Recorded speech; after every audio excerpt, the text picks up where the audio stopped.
militaire. Grand rendez-vous autour des enjeux de défense cette semaine. L'école militaire à Paris a accueilli le Paris Defense and Strategy Forum. Pendant plusieurs jours, militaires, chercheurs et responsables publics ont échangé sur les grands enjeux de notre sécurité dans le monde. Parmi les sujets abordés, l'évolution des conflits, les nouvelles technologies ou encore la place des citoyens face aux crises. Lors de l'ouverture, la ministre déléguée Alice Truffaut a notamment rappelé un point clé, je cite, « C'est dans le croisement des regards entre la société civile et le monde militaire que nous apprenons et que nous progressons. » Rendez-vous pour mieux analyser les menaces actuelles et celles à venir. Nouvel avion pour la Marine nationale, le Balbuzard, le premier des 3 Pilatus PC-24.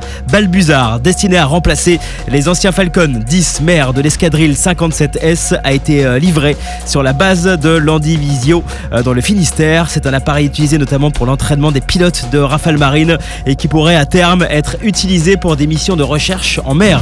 Et on revient sur un bel événement sportif mais aussi caritatif organisé sur le site de l'école polytechnique. Tout de suite on retrouve l'adjudant-chef Ali pour en savoir plus. Bonjour, je suis l'adjudant-chef Ali, chef de section à l'école polytechnique et moniteur-chef EPMS. Aujourd'hui je vais vous parler du tournoi sportif des grandes écoles de la défense, plus communément appelé le TSGED. C'est un moment clé dans l'année. Il permet de rassembler environ 500 élèves officiers de toutes les armées, mais aussi des élèves ingénieurs, pour qu'ils puissent se rencontrer, échanger et surtout se confronter sur le terrain. Ce sont des jeunes qui demain vont servir ensemble. Et comme le sport fait partie intégrante de leur formation, ce tournoi leur permet de se tester concrètement et de mettre en pratique tout ce qu'ils ont travaillé tout au long de l'année.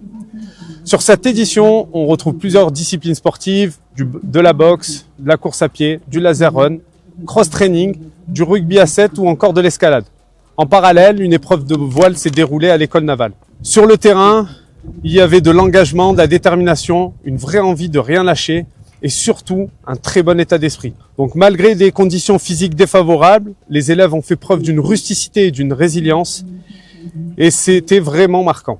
Cette édition s'est déroulée aussi en présence de la marraine, la perchiste Margot Chevrier, qui est venue accompagner et encourager les élèves tout au long de la journée. Il y a également eu une action forte avec une collecte au profit du Bleuet de France pour soutenir les militaires blessés et les familles en deuil. À la fin de cette journée, c'est l'école polytechnique qui a remporté le tournoi. Mais au-delà du résultat, ce qu'on retient surtout, c'est un vrai moment de cohésion, de partage et de dépassement de soi. Et toujours dans le sport, on poursuit avec l'armée de l'air et de l'espace. Récemment, la base aérienne 721 de Rochefort a organisé le championnat de France militaire de judo. Les militaires issus de toutes armées, directions et services se sont affrontés.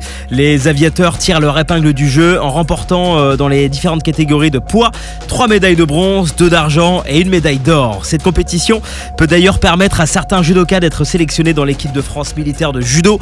Mais au-delà de la compétition, l'objectif était aussi de créer du lien avec la population.